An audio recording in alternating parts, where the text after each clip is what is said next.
Hello students, welcome back to my channel Refraction of Light at Plane Surfaces. Last class I already clarified you what is refraction, also basic difference between reflection and refraction. Then I also explained you Snell's law. Then absolute refractive index. Such things already completed. Now I will start some new things. So first of all I can say you principle of reversibility. Principle of reversibility. Reversibility. इसका मतलब a ray of light retraces its path. Suppose this is a rarer medium and this is a denser medium. Denser medium. So as the light travels from the rarer medium to denser medium, it bends towards the normal. We already know. Suppose then we can say by Snell's law mu, suppose this is the second medium, this is the first medium, mu 2 1 because light is entering to the second medium, so mu 2 1 equal to sin I by sin R. Okay, but according to principle of reversibility, a ray of light retraces its path. मतलब जिस रास्ते में वो आया था अगर इसको हम रिवर्स करेंगे वो इसी रास्ते में ही जाएगा. So I reverse the light ray. So according to principle of reversibility, the ray of light retraces its path. So by principle of reversibility, by the principle of reversibility, we can write mu 1 2 because जब light ray reverse करता entry होता है 1 में 1 2 equal to sine r by sine i. Okay, this is equation 1, this is equation 2. Suppose multiplying equation 1 and 2, multiplying क्या होगा mu 1 2 into mu 2 1 equal to sine i by sine r into sine r by sine i. Okay, then it will cancel, or in other word implies mu 2 1 into mu 1 2 equal to 1 or mu 2 1 equal to 1 by mu 1 2. This is very important relation. I can say when light ray moves from glass to water, okay, then by principle of reversibility again it will reverse back from water to glass. We can say mu wg equal to 1 by mu gw. Mu wg equal to 1 by mu gw. Okay, suppose refractive index of glass with respect to water is 3 by 2. I told you refractive index का कोई unity नहीं होता है. refractive index of glass with respect to water is 3 by 2. Then what is the refractive index of water with respect to glass? 2 by 3. refractive index of glass with respect to water is 3 by 2. So refractive index of water with respect to glass is just reverse 2 by 3 because we already know mu 2 1 equal to 1 by mu 1 2. So principle of reversibility is completed. Then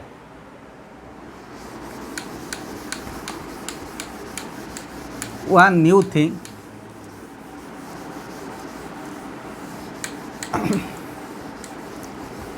just I recall you, we already know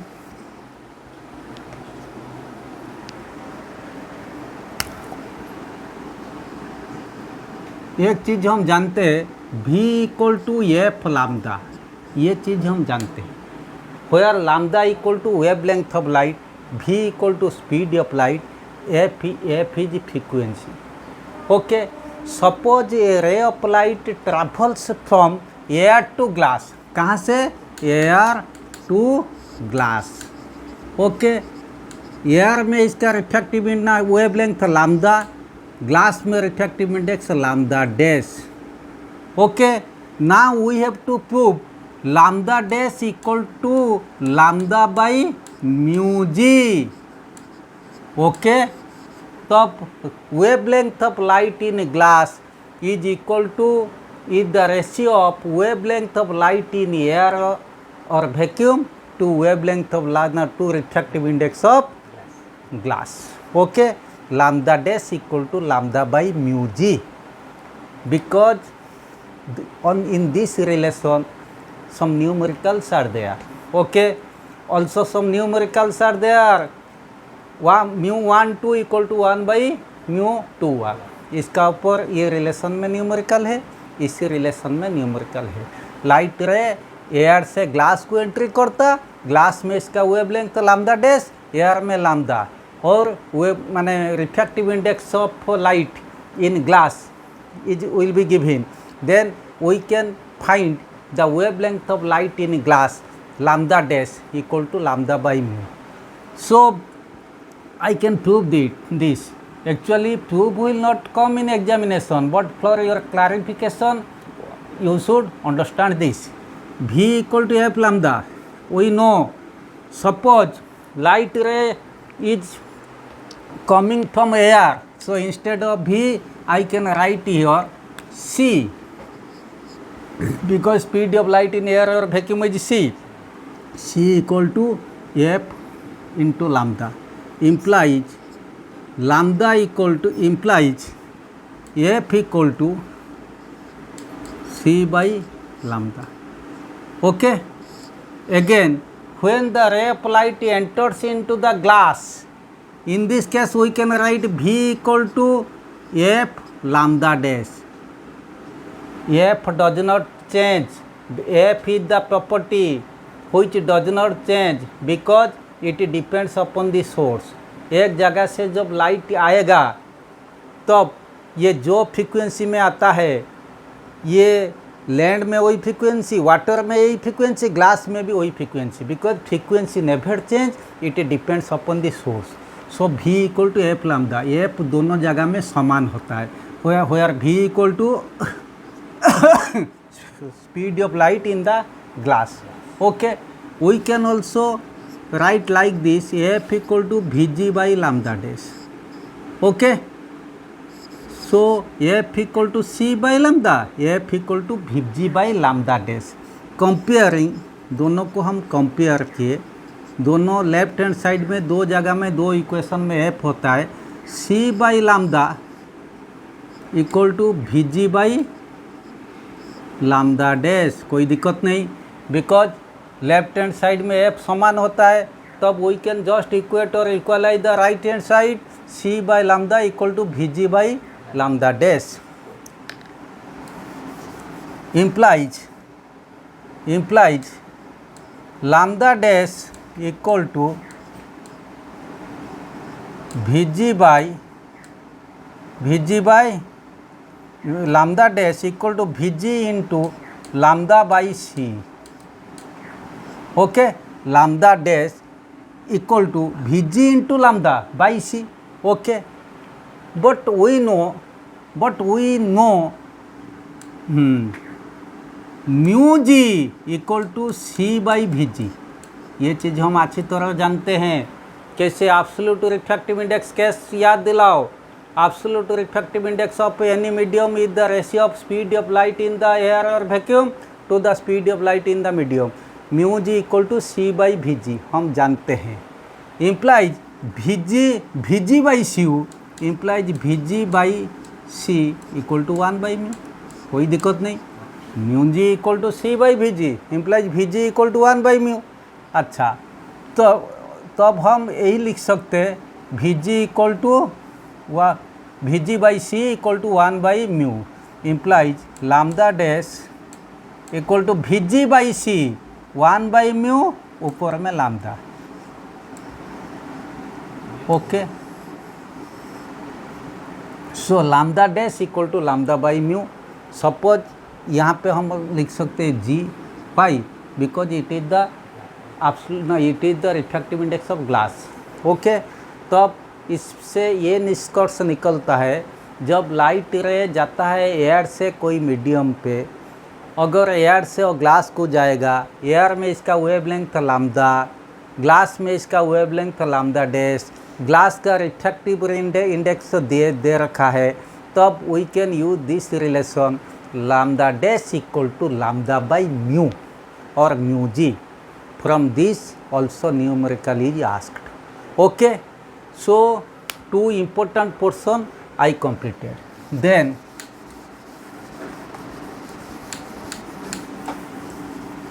today this section will be completed.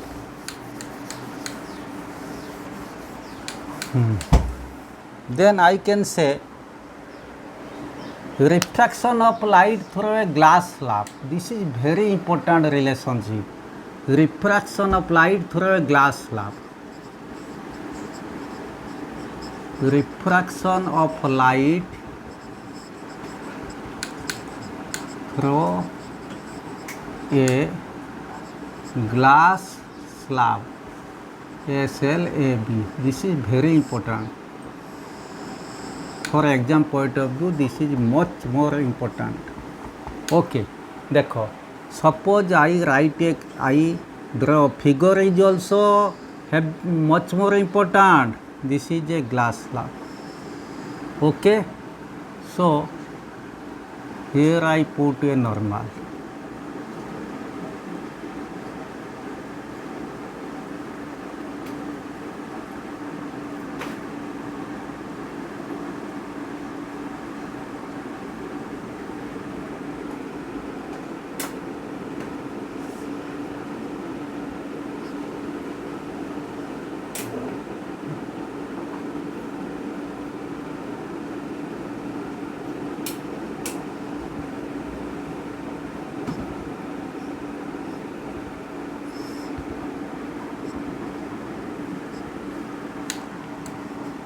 lateral displacement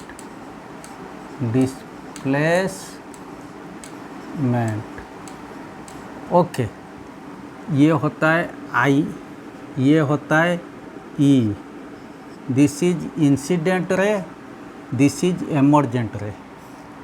एक चीज़ तुम देखो, suppose ये glass का अंदर आया, आने पर it will bend towards the normal, then glass से वो फिर बाहर एयर में गया, तब it will bend away from the normal.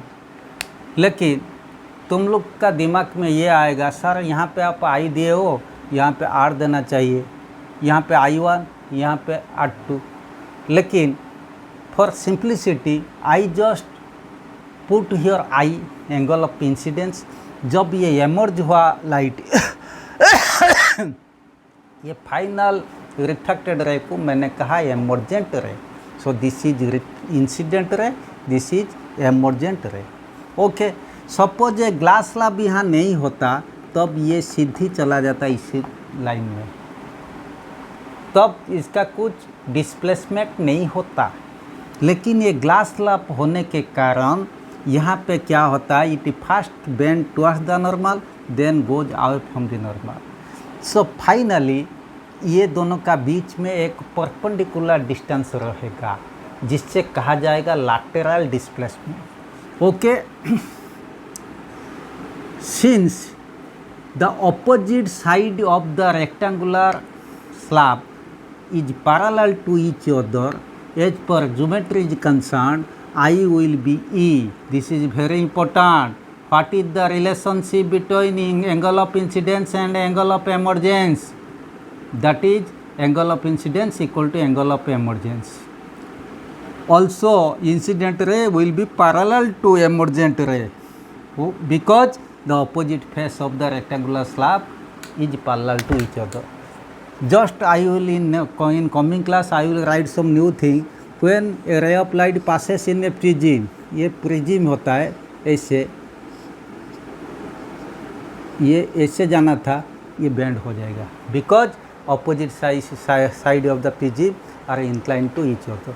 ये चीज़ हम पढ़ेंगे, लेकिन इस केस में I equal to e, also incident ray equal to emergent ray. Okay, so this is the lateral displacement. So what is the lateral displacement? Lateral displacement is the perpendicular distance between the incident ray produced forward and emergent ray. Lateral displacement is the perpendicular distance between the incident ray produced forward and the emergent ray. Okay, so lateral displacement complete. इससे भी lateral shift कहा जाता है, lateral displacement और lateral shift. Now I can say factors affecting lateral displacement. Factors क्या होता है? What are the factors on which lateral shift or lateral displacement depends? First one, thickness of the glass slab. Greater the thickness of the glass slab, greater is the lateral displacement. Okay. Then second thing, angle of incidence. Third thing, refractive index of the medium. मैंने तुम लोग को कहा था, in exam you will never get the question why, always you will get the MCQ question what are the factors on which lateral displacement depends. So for your clarification I also clarify you, shift ज़्यादा होगा और lateral displacement ज़्यादा होगा अगर thickness ज़्यादा होगा. Okay, then so lateral displacement depend करता thickness of the glass slab, एक हुआ. सेकंड हुआ lateral displacement डिपेंड करता तुम ये होता है वेवलेंथ और रिफ्रैक्टिव इंडेक्स का ऊपर. ये वेरी इंपॉर्टेंट थिंग, लेकिन तुम लोग इसको ध्यान से सुनना चाहिए. तुम जानते हो हम जो ये लाइट रे यहाँ लेते हैं वो मोनोक्रोमेटिक लेते हैं. मोनो माने सिंगल, क्रोमेटिक क्रोमो माने कलर, सिंगल कलर लेते हैं. एक्चुअली इसका 7 कलर होता है वीबीक्यूर, वायलेट से रेड, ये चीज़ तुम जानते हो. लेकिन जब एयर और वैक्यूम में ये लाइट आता है ये कलर हमें दिखाई नहीं देता. क्यों दिखाई नहीं देता? Because all constituent colours of the light travels with the same speed in air और vacuum. But when it passes across in rectangular glass slab, still we are unable to visualize the color. Why? Because opposite faces are parallel. But when it passes over a prism, then 7 colors are distinguished. तो इसी में वीबीक्यूर, violet से red, ये चीज़ हम जानते हैं. Red colour को हम डेंजर सिग्नल में यूज करते. क्यों डेंजर सिग्नल यूज करते? हम जानते हैं V equal to f lambda. Frequency तो कांस्टेंट होता है, रेड कलर का वेवलेंथ ज़्यादा है. तब रेड कलर का वेवलेंथ सपोज ऐसे हुआ, ये रेड, तो वायलेट का कैसे होगा? वायलेट का ये रेड, वायलेट का वेवलेंथ ऐसे, तब इसका वेवलेंथ तो रेड का लैम्डा यहाँ से यहाँ तक, तो वायलेट का वेवलेंथ इतना रहा. एक्चुअली लाइट हो, साउंड हो, ये ऑलवेज प्रोपागेट वेव मोशन. वो स्ट्रेट लाइन में नहीं जा सकते ड्यू टू माने particles are always in motion, they always propagate by wave motion. So माने रेड कलर का वेव ज़्यादा है. V equal to f lambda, तो V ज़्यादा होने पर लैम्डा ज़्यादा होता है. V ज़्यादा होने पर लैम्डा ज़्यादा होता है. अगर लैम्डा ज़्यादा होगा, लैम्डा मतलब वेवलेंथ तो ज़्यादा होता है, जिसका वेवलेंथ तो ज़्यादा होता है इसका रिफ्रैक्टिव इंडेक्स कम होता है। क्यों? वेवलेंथ इसका ज़्यादा, इसका भी ज़्यादा है। Just mark the point, wavelength तो ज़्यादा, भी ज़्यादा है। Mu equal to c by v, c तो कांस्टेंट, भी ज़्यादा मीन्स म्यू कम। सो जिसका वेवलेंथ ज़्यादा है इसका म्यू कम होता है, बिकॉज भी ज़्यादा होता है। सो इसका म्यू कम होता है। रेड लाइट का म्यू कम होता है, भी ज़्यादा होता है, वेवलेंथ ज़्यादा होता है। लेकिन वायलेट लाइट का भी कम होता है, वेवलेंथ कम होता है और म्यू ज़्यादा होता है। तो वायलेट लाइट का भी कम होता है। जो भी कम होता है, वेवलेंथ कम होता है, तब इसका लैटरल डिस्प्लेसमेंट ज़्यादा होगा। देखो ध्यान से, ये लाइट रहे इससे, ये अरे हम इससे छुड़े थे, ये क्या होता है, ये इससे हो गया, तब इसका डिस्प्लेसमेंट ज़्यादा हो गया। लेकिन रेड में डिस्प्लेसमेंट बहुत कम हुआ, माइन्यूटली, यही देखो। तब रेड लाइट के लैटरल डिस्प्लेसमेंट कम होता है, वायलेट लाइट के लैटरल डिस्प्लेसमेंट ज़्यादा होता है। Okay, so factors on which lateral displacement depends, angle of incidence, angle of incidence बढ़ने पर लैटरल डिस्प्लेसमेंट बढ़ता है। नेचुरली ये अगर बढ़ाएंगे यहाँ डिस्प्लेस ज़्यादा होगा। Thickness of the glass slab का थिकनेस ज़्यादा करने पर लैटरल डिस्प्लेसमेंट ज़्यादा होता है। Then refractive index of the medium और wavelength of light in the medium, तब वेवलेंथ ज़्यादा होने पर और रिफ्रैक्टिव इंडेक्स कम होने पर, as per like in red रे, सब लैटरल डिस्प्लेसमेंट कम होता है। लेकिन वेवलेंथ ज़्यादा होने पर रिफ्रैक्टिव इंडेक्स ना, वेवलेंथ कम होने पर रिफ्रैक्टिव इंडेक्स ज़्यादा होने पर, इनके सब वायलेट लाइट, तब इसी केस में लैटरल डिस्प्लेसमेंट ज़्यादा होता है। Mark this point, those question will never asked in the exam, but for clarification those things should be noted. Okay, then so this portion completed. Very important, refraction of light at plane surfaces, or refraction of light through a glass slab. Okay, then one more portion only left from this section, in this section, that is multiple image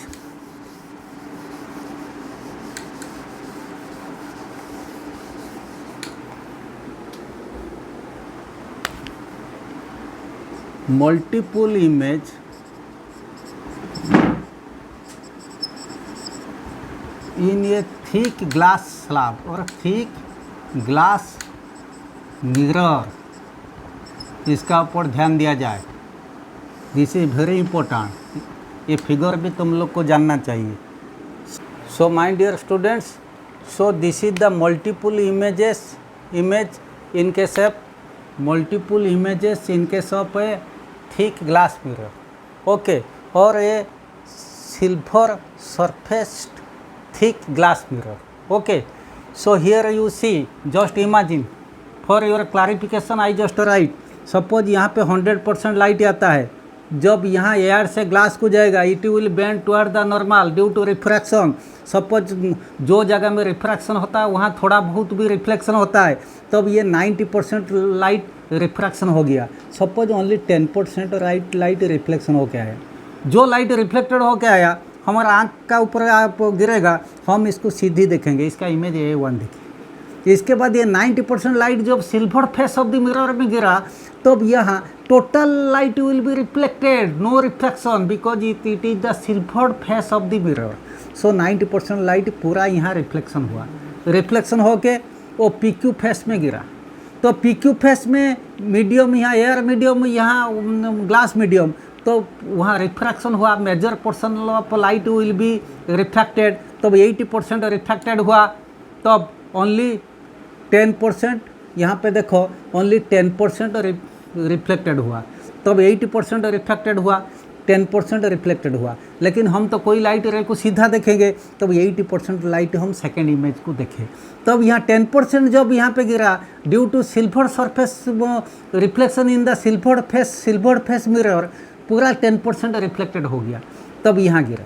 ये जगह पे medium change होता है glass से air, तब यहाँ major portion refraction होगा, minor portion reflection होगा। 8% सिर्फ रिफ्रैक्शन हुआ, ओनली 2% रिफ्लेक्शन हुआ। ओके, तब इसको तो हम सीधा देखेंगे। ये थर्ड इमेज को हम सिर्फ देखें 8%। पहला इमेज को हम कितना देखे थे? पहला इमेज को हम देखे थे 10%, हमारा लाइट का ऊपर 10% गिरा था। तब इसमें फिगर आ सकता, ये चीज़ भी आ सकता, which image will be brighter, the second image will be brighter this image because it will suffer a strong fast reflection. देखो रिफ्लेक्शन फास्ट यहीं पे हुआ, यहाँ नहीं, यहाँ रिफ्रैक्शन हुआ था।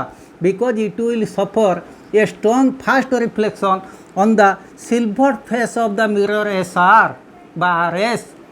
मिरर का सिल्वर फेस में स्ट्रॉन्ग रिफ्लेक्शन होता है सेकेंड इमेज का, तब इसीलिए सेकेंड इमेज में हम सबसे ज़्यादा लाइट देखते हैं। 80% light will be seen in the second image, first image में ओनली 10%, थर्ड इमेज में 80%। ऐसे ग्रेजुअली डिक्रीज होगा। मैंने तुम लोग को कहा फिगर आ सकता, ये भी आ सकता, which image will be brighter, you will just right the second image will be brighter because why, because it will suffer a strong fast reflection on the silver surface of the mirror SR or RS. Okay, so first section of refraction of light completed. Okay, in coming class I will cover the next portion. So first section you just try your best. If anybody face any problem in numerical or in any question, you may ask me. Otherwise, I will continue next section in coming class. Thank you very much.